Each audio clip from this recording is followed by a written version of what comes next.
हर मनुख नूं ऐसा रस चाहिदा है जो कदी बेरसी च ना बदले। उस महारस दा नां ही परमात्मा है। हर मनुख नूं ऐसी धन संपदा चाहिदी है जो वधदी जाए धन कदी घटे ना। उस परम धन दा नां ही परमात्मा है। हर मनुख नूं ऐसी ताकत शक्ति प्रतिष्ठा प्रभुता चाहिदी है जो कदी ढैंदी कला च ना जावे। ऐसी महान प्रभुता दा नां ही प्रभु है। प्राणां दे च प्यास ते प्रभु दी है, परमात्मा दी है, परम जीवन ईश्वर दी है। तलाश गलत है, खोज गलत है। जैसे कोई रेत दे चों तेल कड्ढण दी कोशिश करे तो रेत दे चों ते तेल नहीं निकलेगा, तिलां चों निकलेगा, सरसों चों निकलेगा। कहंदे ने साधन गलत होवे ते मनोरथ दी पूर्ति नहीं होंदी। एक होंदा है लक्ष्य मनोरथ, एक उस मनोरथ दी पूर्ति वास्ते साधन जुटाने यतन करना। मनोरथ ठीक होवे साधन गलत होवे तो फिर मनोरथ की प्राप्ति नहीं होती। मनोरथ ये होवे मैनू तेल चाहिए ते साधन ये होवे कि रेत नूं कहानी दे च पीड़े ते साधन गलत है। गलत साधना दे नाल सही मनोरथ की प्राप्ति नहीं होती। भुख लगी है पानी पी रहे है, प्यास मिट सकती है, भुख नहीं मिटेगी। प्यास लगी है बड़ी जोर दी, भोजन खा रहे है, भुख मिटेगी, प्यास नहीं मिटेगी। साधन गलत है तो लक्ष्य की पूर्ति नहीं होगी। उम्मीद गल पकड़ दे चाहिए। मनोरथ सही होवे, लक्ष्य सही होवे, निशाना सही होवे, साधन गलत होवे। चाहिदा है परम आनंद लेकिन बाहरों लभदा है। चाहिदा है परम सुख लेकिन बाहरों लभदा है ही नहीं बाहर। ते मनुख दे कोल जिहड़ा अनुभव है वह यह कि अज तक जो कुछ भी इसनों लभे है बाहरों ही लभे है। धन लभे है, पदार्थ लभे ने, परिवार दे संबंध लभे ने, मान मर्यादा मिली है, जो कुछ भी मिले है बाहरों मिले। तो इत्थों ये ख्याल बन गया शायद परमात्मा भी बाहरों मिलेगा।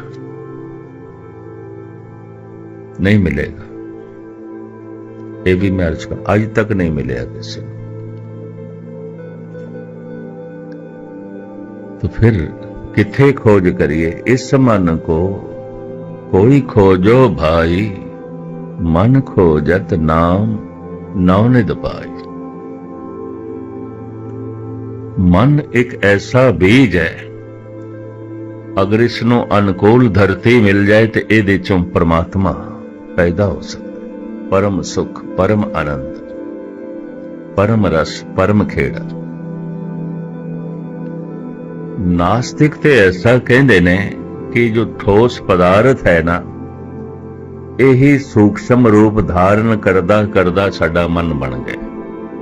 कोई परमात्मा नाम की चीज नहीं है मन दे कोई परमात्मा नहीं। ये जो ठोस पदार्थ ने ये सूक्ष्म रूप धारण कर दे कर मन बन गए। धार्मिक बंदे इंज कहते ने साडे मन का ही विस्तार है बाहर दी दुनिया। मन फैलदा फैलदा संसार बन गए। मन बाहर फैलदा फैलदा संसार बन गए। एक योगी एक साधना करने वाला मन नूं सकोड़दा है, समेटदा है ते समेटदियां मन दे खात्मे नाल मन निरंकार हो जाता है। मन तो जोत स्वरूप है अपना मूल पछाण। फिर मैं अर्ज करा विचारां दा प्रवाह सोचने दा प्रवाह यादां दा प्रवाह मन है। जो मेरी यादां दे च नहीं है, नहीं है। जो मेरी सोचनी दे च नहीं है, नहीं है। जो मेरे विचारां दे च नहीं है, नहीं है। जो मेरी समझ दे च नहीं है, कम से कम मेरी दुनिया च नहीं है, होंदे होया भी नहीं है। इंज कह लो कोई थोड़े जिहा मनुख ने जो परमात्मा दे तल ते जी रहे हैं, बाकी ते नहीं जी रहे। जो सोचने दे च नहीं है वो किस तरह हो सकता है, जो समझदे च नहीं है वो किस तरह हो सकता है। जो मेरे विचारां दे च नहीं है, एक पागल दे विचार दे च परिवार भी नहीं होंदा, क्योंकि उसदे मन का संतुलन डावाडोल हो गया। उन्होंने कोई पता नहीं है मेरी मां है, मेरी बहन है, ये मेरा पिता है, ये मेरा भरा है। पागल दा संसार लड़खड़ा जांदा है। ਉਹਦੇ ਵਿਚਾਰਾਂ ਦੇ ਵਿੱਚ ਪਰਿਵਾਰ नहीं है, ਪਰਿਵਾਰ ਦੇ ਹੁੰਦੇ ਹੋਇਆਂ ਪਰਿਵਾਰ नहीं है। ਇਹ ਵੀ ਮੈਂ ਅਰਜ਼ ਕਰਦੇ ਹਾਂ, ਹੋਵੇ परमात्मा अगर मेरे विचारां ਦੇ ਚ नहीं है तो नहीं है। ब्रह्म विचार विचारे कोय, नानक ताकि परमगत होए। विचार दे बदलदियां मनुख दा सारा संसार बदल जाता है। साहिबां दी बाणी ते ऐसा कहंदी है, मजहब एक विचार है, हिंदू होना एक विचार है, सिख होना एक विचार है, मुस्लिम होना एक विचार है, क्रिश्चियन होना एक विचार है। अज एक हिंदू क्रिश्चियन बन जाता है तो की बदल गया? मुंह मत्था बदल गया, हड्डियां बदल गईयां, खून बदल गया, मांस बदल गया, हाथ पैर बदल गए ने, कुछ भी नहीं बदलिया, विचार बदल गए, सोचनी बदल गई, ख्याल बदल गया। एक क्रिश्चियन हिंदू हो जाता है, भी सवेरे ते क्रिश्चियन से हुण शाम नूं हिंदू है, की बदल गया? अखां बदल गई, हाथ पैर बदल गए, मुंह मत्था बदल गया, कुछ भी नहीं बदले, विचार बदल गए, सोचनी बदल गई, ख्याल बदल गए। सिखी सिखिया गुर विचार, एक विचार दा नाम सिख है, ये भी मैं अर्ज करते हैं। गुरु दे विचार दे मुताबिक जीवना यही सिखी है। सिखी सिखिया गुर विचार, ये विचार नहीं ने ते सिख सिख भी नहीं। विचार दे बदलदियां मनुख दा सारा संसार बदल जाता है। दैत होना एक विचार है, देवता होना एक विचार है। ब्रह्म विचार विचारे कोय, नानक ताकि परमगत होए। गुरु अर्जन देव जी महाराज फरमान करते हैं, जिन्हां दा पुरब आपने कल मनाना है, जो ब्रह्म दी विचार करता है, विचार करदियां ब्रह्म हो जाता है ते ओ ब्रह्म, पर विचारां दे च नहीं है ते ब्रह्म, सोचने दे च नहीं है ते ब्रह्म, यादां दे च नहीं है। भ्रांति है, भरम दे च पिया होया। रविदास इसनों इंज बयान करते हैं, माधवे क्या कहिए भ्रम ऐसा, जैसा मानिए होए न तैसा।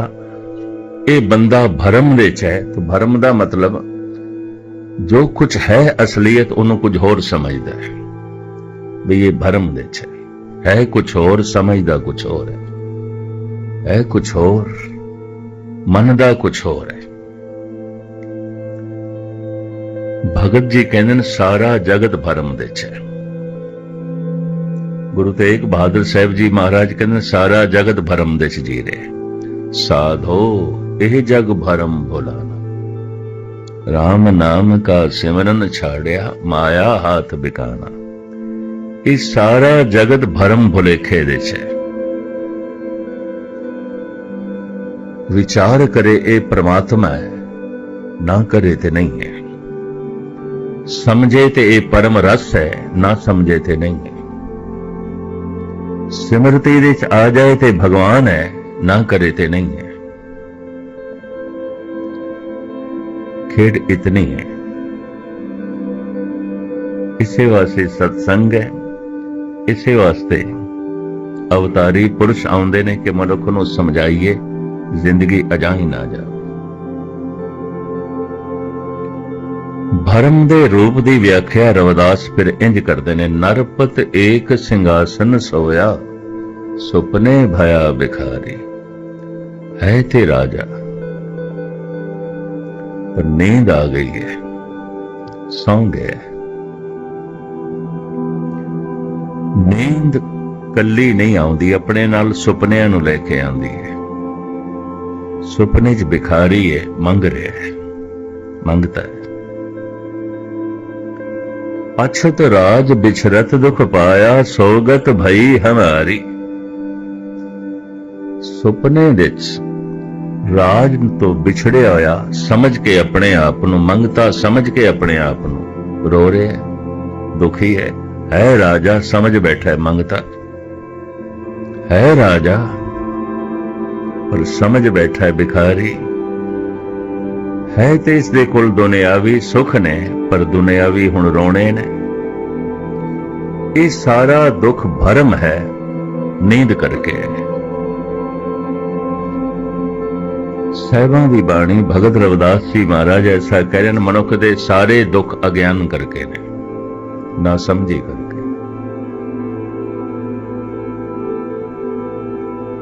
सारे दुख ना समझी करके। अगर कोई दुखी है, बहुत दुखी है, तो दुख दा रोना भी रो रहा है, गुरबाणी अनुसार ना समझ है, उन्हें समझ नहीं है।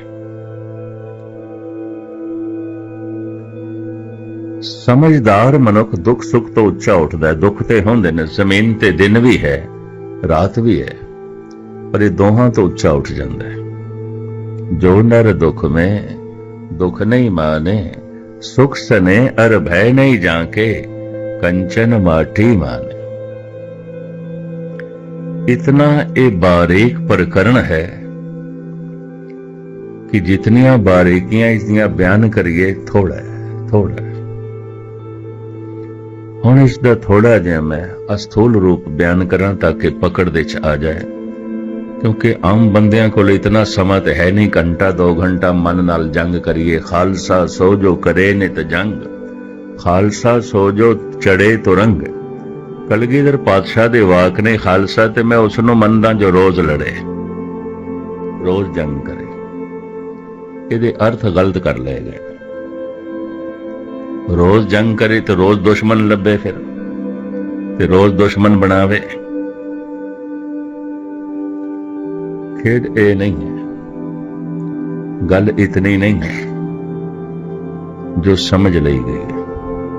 किहदे नाल जंग करनी है? मन नाल, इनू जितना है। मन जीते जग जीत, बिना लड़िया बिना जंग कीतिया नहीं जित सकते, नहीं जित सकते।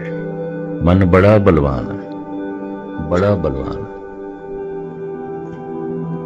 चंगिया चंगिया नूं गिरा के रख देंदा है।